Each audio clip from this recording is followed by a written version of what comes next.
নরেন্দ্র মোদী সরকার আর ফিরছে না। নরেন্দ্র মোদী সরকার ফিরছে না, তাহলে কে সরকার করবে? কারা? ইন্ডিয়া জোট সরকার গঠন করবে। করবে তো? জোরে জোরে। ইন্ডিয়া জোট তৈরির প্রথম প্রস্তাব কার ছিল? জোরে। দিদি।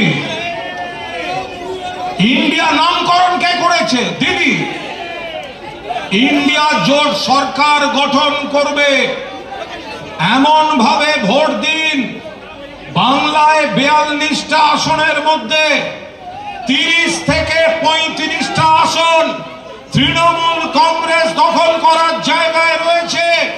দিল্লিতে যে সরকার তৈরি হবে তার লাগাম থাকবে মমতা ব্যানার্জি, অভিষেক ব্যানার্জির হাতে।